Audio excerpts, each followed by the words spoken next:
You're about to hear something that sounds, well, a little chaotic. It's from a vlog of a walk around Welshpool, and on the surface, it's just random chatter. But we're going to dig in, because hidden inside all that noise is this incredible story about how we, as people, build communities and connect with each other. Basically, one inside joke at a time. All right, let's just jump right in. We're starting with a squeaky wheel. Yeah, it's totally disorienting, completely out of context, and you know what? That's kind of the perfect way to begin. This isn't some polished, scripted thing. It's just raw. It's the actual sound of people interacting in the wild. So you're probably thinking, what in the world is going on here? And that's the big question, right? We're going to treat this rambling, messy conversation not as just noise, but as this rich cultural artifact. Think of it like a puzzle that once we start putting the pieces together, reveals something really fundamental about how we all connect with each other. So, to get our heads around this, we've broken it down into 5 parts. First, we'll set the scene. Then, we'll dive into their unique language, all their little inside jokes and references. After that, we'll look at how they actually talk to each other. And finally, we're going to get to the heart of it, why this seemingly everyday conversation is actually a pretty big deal. Okay, let's get into it. Section 1.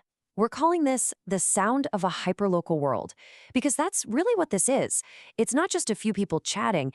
It's like we're tuning into the very specific frequency of a small, really tight-knit community. So when you first listen, it's just chaos. The conversation literally jumps from an old McDonald's computer game to a squeaky shoe to some local barbershop, all in like a few seconds. But here's the thing, it isn't random. It's a stream of consciousness, sure, but it's one that's built on this deep foundation of shared experience. Believe it or not, there's a method to this madness. And you know, all that shared experience, it starts to build its own language, which brings us right into Section 2, the Welshpool lexicon. Think about it. Every group of friends, every family, they all develop their own private shorthand. It's a language that kind of builds a wall, you know? It separates the people who are in from the people who are out. Just listen to how this question is asked. The speaker just assumes everyone in the group knows what whistles are. Then he asks if riles exist somewhere else. The meaning is just assumed. It's taken for granted. And that right there is a classic sign that you're listening to an in-group conversation. And this next one, it goes so much deeper than just being about food. They're talking about a traditional delicacy, right? But it's tied to a specific place, to a shared memory. So this term, it's not just a word, it's a little piece of their collective history. Get this, even a person's name becomes part of their special dictionary. Weasel Dave. I mean, that's not just a name, is it? It's a story, it's a joke, it's a shared memory all rolled into one. And to really get it, you have to be part of the little community that came up with it in the first place. All right, so we've looked at their unique words. Now, let's go a little deeper. Let's explore their shared brain. Welcome to Section 3. We're taking a tour of their collective mind, this huge library of pop culture references they all have, and this just relentless, rapid-fire style of humor. And man, this shared library of theirs, it is wonderfully all over the place. It spans everything from like a 90s computer game to animated movies to classic James Bond films.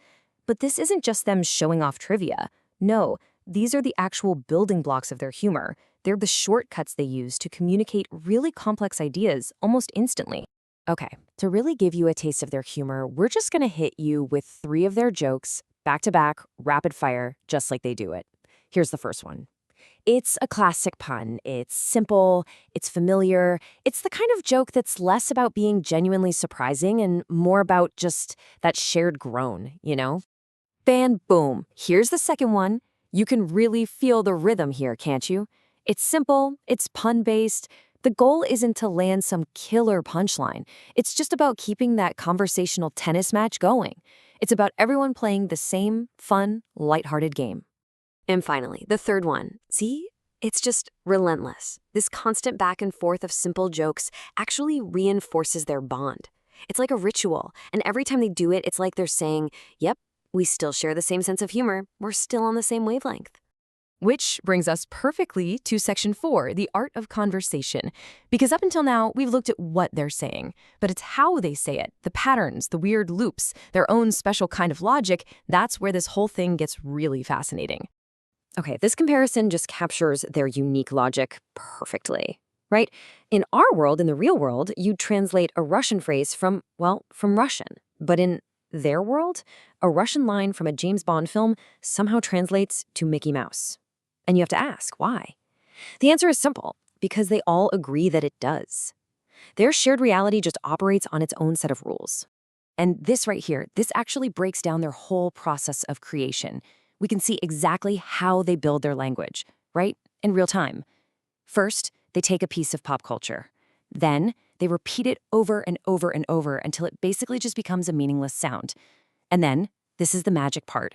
They give it a totally new meaning that becomes their own private code. So these phrases, they basically become these recurring motifs. It's just like the chorus in a song, right? They pop up again and again, and every single time they're repeated, it's a signal. It reinforces their shared identity. It's a little reminder that says, yep, you're still one of us, you still get it. All right, Section 5. We've dissected the language, we've gone through the pop culture references, we've analyzed the rhythm. But now it's time to pull way back and ask the big question. Why? Why does any of this seemingly useless random chatter actually matter?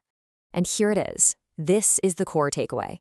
This conversation, it's an act of creation.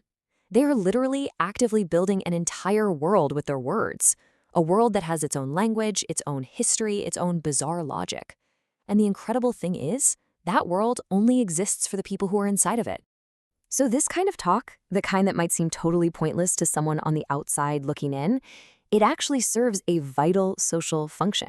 I mean, think about it. It forges this really powerful sense of shared identity. It draws a super clear line between us and them. It strengthens their bonds through this constant, almost ritual-like interaction. And ultimately, it's what weaves the very fabric of their own unique, hyper-local culture. And this quote, this one from the source, just captures the essence of the whole thing so perfectly. Through the sheer power of their conversation, a simple, ordinary walk around town gets transformed into a sense of adventure.